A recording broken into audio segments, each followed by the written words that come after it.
Hello everyone and welcome to my tips and skips on Dark Carnival video series.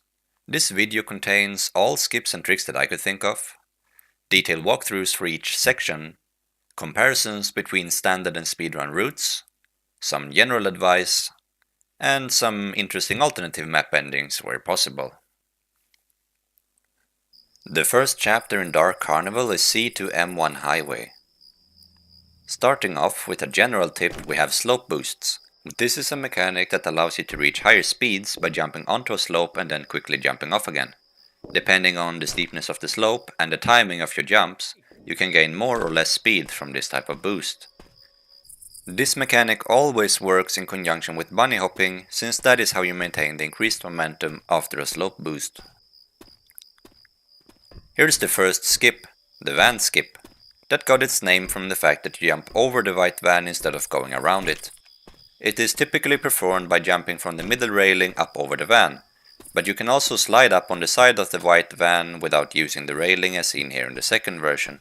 Just be aware that this can be more difficult to do, so overall I would recommend doing the first version in a scriptless run. Here's a real-time comparison of the standard and speedrun routes. It is evident that the van skip saves a little bit of time compared to the ordinary path, around 1.3 seconds. Which is not surprising when you see the differences between the two routes and how the van skip is obviously much more straightforward. The truck skip is the biggest skip in the entire level. Performing this skip allows you to cut straight to the bridge instead of going around on the lower right and then coming back up again. The first step of the skip requires you to get up on the bus bumper. This can be a bit wonky, so try out different positions to see where you can get up and where you cannot. Personally, I favor getting as close as possible to the truck before jumping up on the bumper. Once you're on the bumper, jump over the wheel of the truck and then onto the side of the trailer. Clearing the slight uphill before the bridge and landing on the asphalt enables you to start b-hopping as soon as you land. You can also perform this skip by jumping onto the truck from the nearby bush.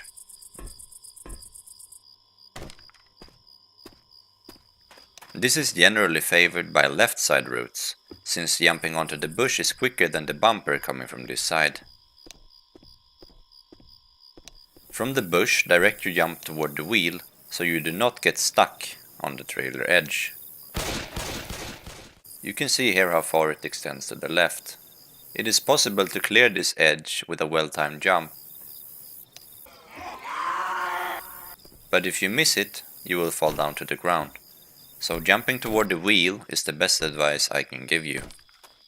Finally, you can perform this skip by jump sliding onto the bus and from there jump toward the bridge. To perform this skip, you must make a hard left air strafe, aim to the right of the door, and hold crouch in order to get some extra height clearance. This is probably the most difficult version, since it requires you to perform a series of b-hops on the pylons to gain enough speed to slide up on the bus. If you miss the skip, you can perform the first version of the skip as a backup using the bus bumper.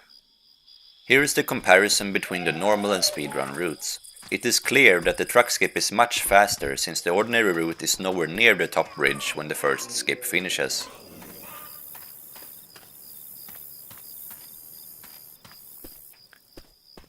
On a whole, the truck skip saves about 8 seconds.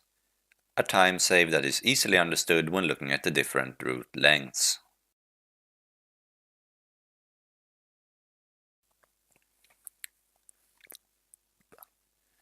After passing the bridge, we reach the big sign and the fence surrounding the motel area, which we can jump over by performing the signed fence skip. This skip is all about slope boosting, so you may want to practice your jump timing. After you pass the fence, try to maintain momentum by b-hopping. You don't need a particularly high starting speed going into this skip, jump timing is the key. Continuing along the lower route, the motel fence skip is the next trick in line. Now this skip instead is all about zombie boosting to get up on the fence and over. For this skip to work, you need the attention of a nearby zombie and kite it onto the car. Step back slightly as it climbs the car so that the zombie will be in front of you. Turn around and face the middle of the fence and shove the zombie. As it staggers against the fence, jump up on its head and then over the fence. Zombie boosting is generally pretty consistent, but it's not 100%, so if you fail the skip, quickly retry it with another nearby zombie. A word of warning. If there are no more nearby zombies, you will be forced to backtrack to the upper floor of the motel, losing much time in the process. Because of this, my recommendation is to follow the upper route from the beginning instead of performing the sign fence skip that we did earlier. This is the fastest way past the motel fence. As you can see, it revolves entirely around having enough speed to clear the gap. At the start, you want to jump towards this bright area on the right side, in order to get enough momentum from the subsequent left turn. This setup always requires 4 good B-hops in order to clear the fence. Find a good setup that works for you and practice. Even with a lot of practice, small mistakes in positioning and or B-hop timing will always lead to a failed skip. So just keep practicing until you can make it regularly, and don't forget to be up on the fence to maintain the speed going past it. Here is the comparison between the motel fence skip and the normal route through the door. It saves around 4 seconds. If you're performing the upper route fence skip but realize after passing the door that you might not make it, you can perform the window jump as a backup strat. There are clip brushes above all windows that are there to help you jump through them, but for speedruns they can get in your way as you need to circumvent them. Jump and hold crouch until you clear the window. This is the easiest way in my opinion to perform this backup, because if you go too far out or get blocked by the clip brushes, you will almost always fall down and lose time. Again, remember that this is a backup, only to be used after an aborted fence skip. The normal route through the door is actually slightly faster than the window jump, around half a second, but going back to the door is not. So only do this if you have already passed the door attempting the motel fence skip. The gully slide boost is a fun trick that really speeds things up if executed properly. In the first version you jump from the top as far right of the gully as possible. During the slide, stay clear of the trees since they are surrounded by a big clip brush, and then jump as soon as you land to convert the falling speed into forward speed. The jump timing is a bit difficult, so getting to the bushes is really good for a scriptless run. Always steer from the left to right to gain even more momentum at the end of the slope. Bouncing toward the rocks is bad since you lose your speed, but bouncing toward the tree is actually helpful most of the times since it directs you toward the bushes. In the second version you jump from the middle outcrop all the way down. At the start, pass this mound on the left side and make a jump out to the left, aiming for this particular spot in the edge. Hold D and move your mouse to the right in order to steer toward the outcrop. Jump as soon as you slide onto it and steer yourself between the right mountain and the left tree, and try to jump again as soon as you land to keep the speed. Make sure to always use the slope of the gully to avoid fall damage, and don't do this mistake.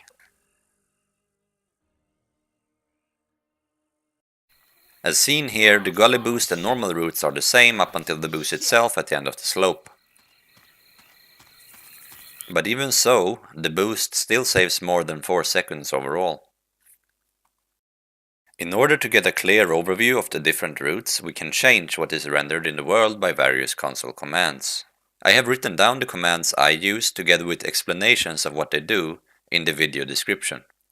In general, the first version of the gully boost is more straightforward and easier, but requires you to move all the way towards the right side of the gully before you can perform it.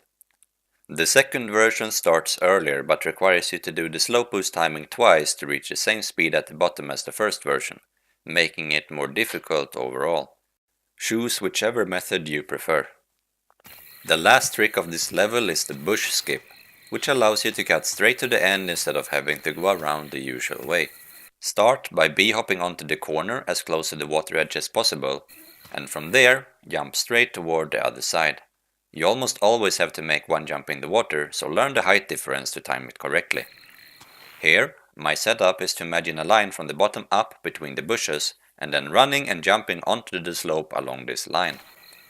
Tapping crouch at the end can help with clearing the edge. I like to do a couple of B-hops here, but it's not really necessary. From the route comparison we see that, as with the first skip, the van skip, the routes diverge in a similar way, and the time gain is not overly significant, but considering the goal is to finish the level as fast as possible, every bit counts, and a little over 2 seconds is definitely a good time save. No clip speed plus double slope boosts and landing at the safe room without any fall damage. I have to agree with Nick when he says, "That, my friends, is how you do it."